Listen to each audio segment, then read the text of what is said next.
қарсы шығады хан билігіне, халық соны ұнатқан. Едіге мадақталады, неге хан билігіне қарсы шыққан. Мына осындай нәрселер енді бұлай түбегейлі зерттеуді қажет ететін дүниелер. Ал енді мына мемлекеттердің атауына келетін болсақ, әрине әлгінде айттық қой, мына айтылып жатыр, және қысқаша айтсақ, мына екі қанатқа бөлінгеннен кейін екі қанат негізінде екі мемлекет пайда болады ғой. Орда ежел мемлекеті, шығысында және батыста бату мемлекеті.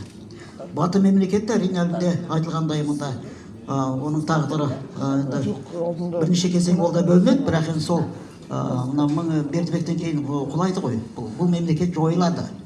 Ол мемлекеттің ол жойылғаннан кейін енді Алтын Орда деп біз осыны атасақ, ол мемлекет жойылады 1359 жылы. Одан кейін бұның мұрагері Баты мемлекетіне мұрагерлікке үлкен шайқас қырғын болады. Өздерің жақсы біліп 25 жыл Тоқтамыс хан жаңа мемлекет құрады. Тоқтамыс хан мемлекеті. Оның алдында өздерің білесіздер, тіпті мемлекеттік символдар да жойылған Баты мемлекетінің. Енді Алтын Орда өзбектің шабылады ғой. Бөліп кәдімгілерге Қызыр ханым сындамай бөлшектеніп быт-шытын шығарады. Ол мемлекетпен ат құйрығын кеседі деп айтуға болады. Енді бірақ кейінгі хандар әрине олардың атақ дәрежесі үлкен, алдыңғы хандардан, сосын соны біз басармыз деп жариялайды да, сосын енді ғылымда өздерің білесіздер көптеген зерттеушілер сол Алтын Орданы жалғасы деп қабылдай береді. Ал негізінде Тоқтамыс хандығы жеке мемлекет болған. Басқа ол көрдіңіз, Русьте орыс бектіктерін қайта бағындырды. Өйткені тағы сондай көптеген өздерінің әрекеттер ол жаңа мемлекет екенін орнықтыру әрекетінде болған. Және екі ұлысты біріктірді ғой, шығысы және батысты. Біріккен жошы мемлекетін құрды деген түсініктемен мен. Сосын енді екінші бір мәселе айтайын дегені мына көрдіңіздер ғой, мына ұлық ұлыс атауына байланысты әрбені қолдамаймын. Қазір мынасында кең мағынада қолданып отырған. Баты мемлекеті ұлық ұлыс болған емес менің түсінігімде. Ұлық ұлыс деп бұл қашан шықты? Тоқтамыс ханның заманында.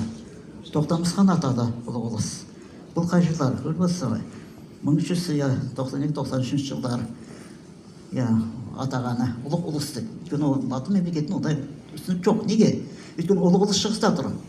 Құбылай ханның мемлекеті. Оны бәрі мойындаған аға мемлекет ретінде. Тіпті тікелей бағынбаса да, оны мойындаған. Ал енді ол мемлекет қашан күйреді? Дәл міне Тоқтамыс ханның билігінің алдында күйреді. Мин әулеті жоқ қылды ғой. Юан мемлекетін, одан кейін солтүстік Юан мемлекеті олда құлады. Әуелі Юан мемлекеті негізгісі Пекин орталық, одан кейін ордасы Монғолия жерінде ол мемлекет құлады. Содан кейін ғана Тоқтамыс өзін ұлық ұлыс деп жариялаған. Яғни бәрі заңды және бір-бірін сабақтас. Бұған Әмір Темір келісе ме? Әрине Шағатай ұлысын туын көтерген. Ол әрине мұнда бақталастық басталады. Бақталастық болғанда мемлекетті кім, ұлы мемлекет кім? Сосын бізге бұлардың сол соғыстың тағы бір себебі сол. Мінекей осы басында тұру керек. Осы Шыңғыс әулетінің мемлекеттерінің басына кім болу керек? Тоқтамыс пен Темір соғыстары. Яғни ұлық ұлыс меніңше сол мына кейінгі сол Тоқтамыс хан заманына қатысты. Сосын одан кейін әрине ол мемлекет күйрегеннен кейін білесіздер, едіге мен Тоқтамыстың тартысынан кейін Нұғман әулетіне кетеді ғой билік. Нұғман әулетімен олар да сол осы ұлық ұлыс атауын олар өздері қолданған. Ақыры сосын Қырым хандығының еншісінде қалды бұл атау. Міне осы жағдайларды ол енді біздің түсінігіміз. Енді Құбылайдың қол астына шығыс мынау Ақ Орда немесе Көк Орда басқа деректерде. Бұл енді Құбылай ханның қарабағында болды ғой негізінде. Біздің халық енді білесіздер ғой, ол өзі өте былай алды-артына қарайтын халық. Алғашқы хандар өзін хан деп жарияламаған. Құбылайдың қолдауын алған. Тіпті Құбылай деген аты бізде транскрипцияланғанда, қазақтанғанда Абылай. Ол сол есім, басқа жоқ. Басқа мемлекеттерде бізде ғана бар. Яғни Құбылай аты бізде Абылай. Лақап ат болып тұр ма сонда? Иә, мұнда сондай нәрсе.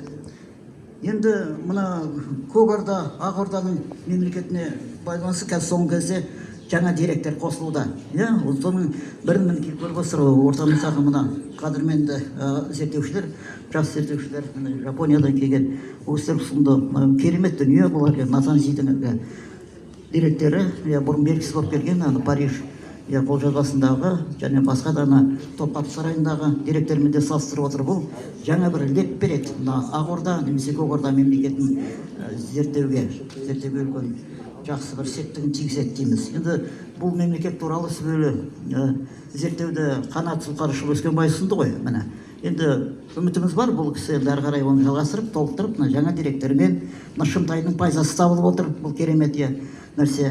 Алтын Орданың шекарасы солтүстік Сарыарқадан оңтүстікке қарай аспаған. Бірақ енді Қазақстан үлкен, міне көрдіңіздер ғой. Біз Алтын Орда деген ұғымға да сыймайды. Шағатай мемлекеті оңтүстікте, Үгедей ұлысы Тарбағатайда деген сияқты, Ішінара оңтүстікте деген сияқты үлкен. Енді халқымыздың бағы бар, әлемдегідей алды-артына қараған саясатты ұсталған дүние халықпыз. Сол себепті біздің мемлекетіміздің бастауларын алып қарасақ, бұның өзінде де біз жошы ұлысы Ақ-Орда немен шектелмейміз. Солай ғой.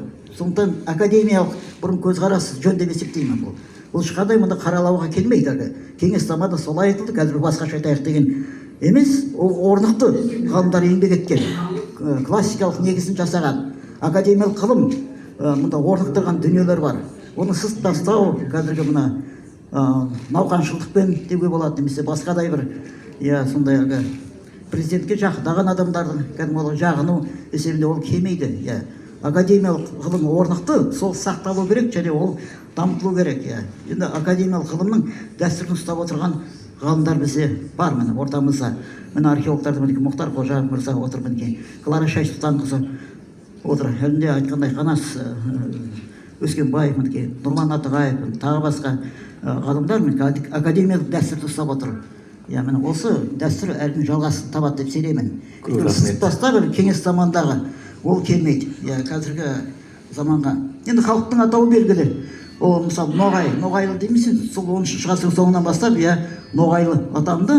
Бату мемлекетінің соңы, сосын Тоқтамыс мемлекеті бәрі Ноғайлы болды да.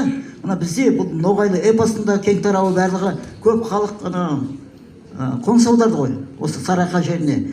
Әлгі айтқандай пандемия, міне айтқандай тағы басқадай себептермен күйзеліс қоныс аударғаннан кейін әрине мұнда жаңа халық қосылып, кәдімгі сол бүкіл аңыздарды, тарих санасын мұнда жаңғыртып дамытты. Сондықтан бізде Ноғай эпосы пайда болып, және кәдімгідей оның ізбасары және негізгі ұстап қалушылары кәдімгі халық қой, Қазақ пен Ноғай.